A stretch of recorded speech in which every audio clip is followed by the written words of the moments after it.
अरे पंडित जी, थोड़ा जल्दी करो, अब मुझसे रहा नहीं जा रहा। फटाफट से वचन दिला दो यार। थोड़ा सब्र करो बालक, सब्र का फल मीठा होता है।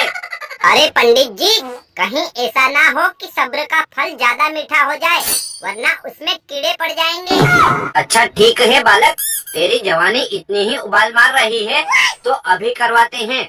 चलिए शुरू करते हैं। देखो पंडित जी, पहला वचन मुझे मांगना है।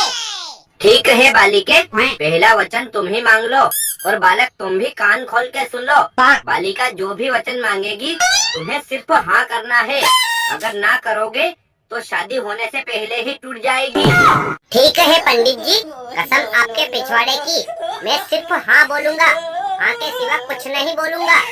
ठीक है तो सुनिए, मेरा पहला वचन ये है कि मैं जब भी रील बनाऊंगी तो आप मना नहीं करेंगे, और कभी कभी मेरे साथ आप भी साड़ी पेटीकोट पहन के मुजरा करेंगे। बोलिए, क्या आपको स्वीकार है?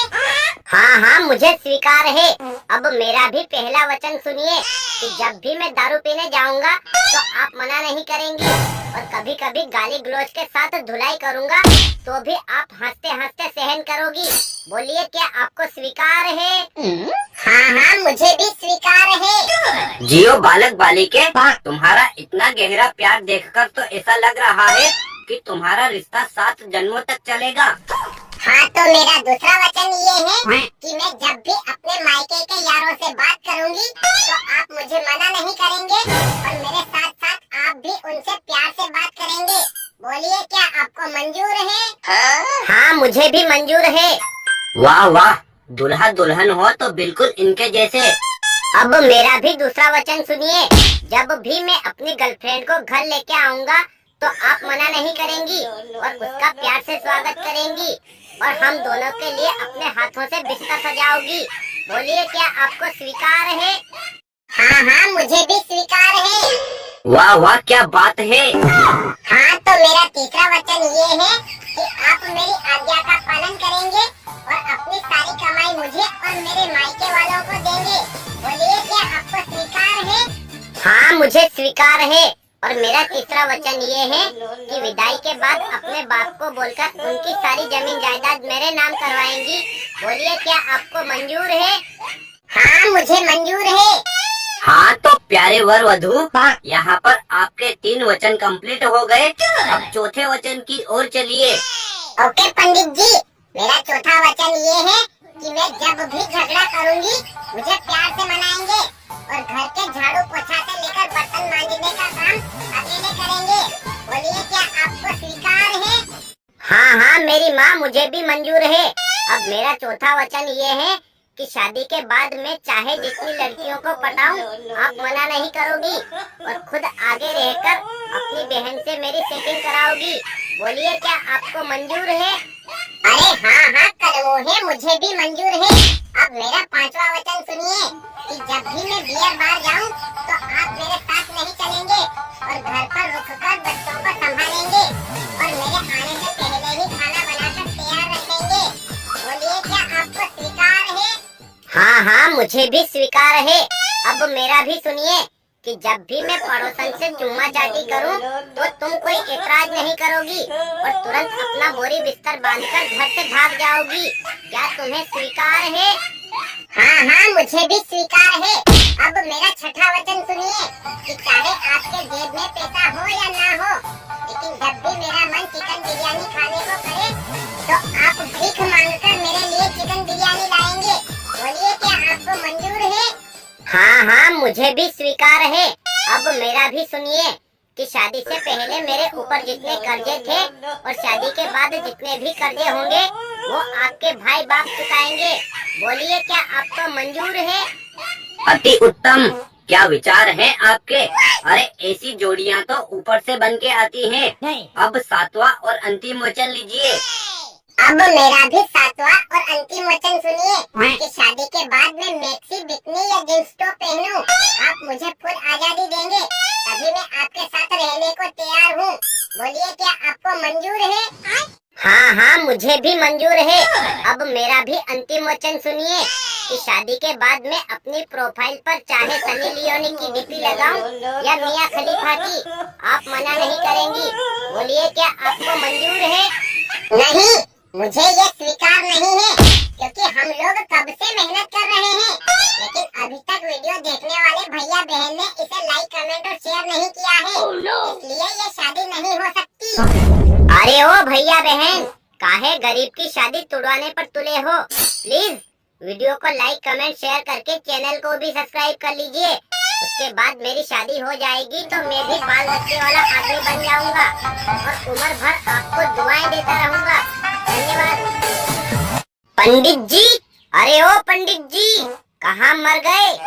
अरे दुष्ट बालक, तूने मेरे निंद्रासन में बाधा डाली है, अब मैं तुझे श्राप दूंगा। देखो पंडित जी, गुस्सा अपने जेब में रखो और पहले जिस काम से हम आए हैं उसे पूरा करा दो। ठीक है बालक, तू इतनी ही रिक्वेस्ट कर रहा है तो बता, तेरा कौन सा काम करना है? अरे पंडित जी, आप हम दोनों की शादी करवा दो। ठीक है बालक, तुम दोनों की शादी करवा दूंगा, लेकिन तुम्हारे माताश्री और पिताश्री कहाँ हैं? अरे पंडित जी, हमारे माताश्री और पिताश्री नहीं आने वाले हैं, इसलिए आप ज्यादा समय न लगाओ और फटाफट से शादी की रस्में पूरी करो। जब तक तुम लोग ये नहीं बताओगे कि तुम्हारे माँ बाप क्यों नहीं आए हैं, मैं शादी नहीं कराऊंगा। क्योंकि हम लोग भाग कर आए हैं, इसलिए वो नहीं आएंगे। अब तुम ज्यादा देरी मत लगाओ और फटाफट से मंत्र पढ़ के घंटों का काम मिनटों में निपटाओ। अरे दुष्ट बालक बालिके, तुम अपने माँ बाप की इच्छा के विपरीत शादी कर रहे हो, तुम्हें शर्म नहीं आती? देखो पंडित जी, आप ये मुफ्त का ज्ञान अपने पिछवाड़े में डाल लो। फटाफट से शादी के मंत्र पढ़ो और हाँ, मुझे बार बार बालक कहना बंद करो, अब मैं बड़ा हो गया हूँ। अरे जिद्दी बालक, शादी के लिए बड़ा होना जरूरी नहीं, खड़ा होना जरूरी है। क्यों पंडित जी, आपके दिमाग में गोबर भरा है क्या, जो इस तरह की अश्लील बातें कर रहे हो? गुस्सा मत करो बालिके, मैं बहुत बड़ा विद्वान पंडित हूँ, कभी अश्लील बातें नहीं करता। मैं तो तुम्हारे दोस्त को पैरों पर खड़ा होने का बोल रहा हूँ। अरे पंडित जी, आप चिंता मत करो, मैं अपने पैरों पे खड़ा हो गया हूँ, तभी तो आया हूँ भागकर शादी करने। भागकर आए हो तो कोर्ट में जाओ, मैं तुम्हारी शादी नहीं करवा सकता, क्योंकि कल से कुछ ऊंचा नीचा हो गया तो पुलिस का डंडा मेरे ही पिछवाड़े पे बरसेगा। लगता है बाबू ये ऐसे नहीं मानेगा। मैं अभी पंडिताइन को बेलन लेके बुलाती हूँ, वो इतनी भीड़ के सामने इसको बेलन से मारेगी, अभी इसकी अकल ठिकाने आएगी। बस कर मेरी माँ, बहुत मुश्किल से मैंने इस मंदिर में अपनी झूठी शान बनाई है, क्यों उसे मिट्टी में मिलाने पर तुली हो? तो हम लोगों की शादी करा दीजिए, हम अपने घर खुशी खुशी चले जाएंगे और आपकी इज्जत पर भी दाग नहीं लगेगा। ठीक है, करा देता हूँ, लेकिन मुझे दक्षिणा में क्या दोगे? ये आप ही बता दो, आपको क्या चाहिए? देखो बाबू, शादी के बाद मुझे दक्षिणा में तुम अपनी पत्नी ही दे देना, मैं खुशी खुशी रख लूँगा। अरे पंडित जी, तुम्हारा दिमाग खराब हो गया है क्या, जो ऐसी बहकी बातें कर रहे हो? गुस्सा मत करो बालक, मैं तो केवल मजाक कर रहा था। अरे पंडित जी, इस तरह का घटिया मजाक किया जाता है क्या किसी से? अरे दुष्ट बालक, इस चैनल पर सभी लोग केवल हंसी मजाक के वीडियोस देखने ही आते हैं, तुम्हारी बकवास वाणी सुनने नहीं। ठीक है, अब फटाफट से शादी के मंत्र पढ़ना आरंभ करो, वरना तुम्हें उठाकर बहती हुई नदी में फेंक दूंगा। ओम लपड़ चपड़ फट स्वाहा।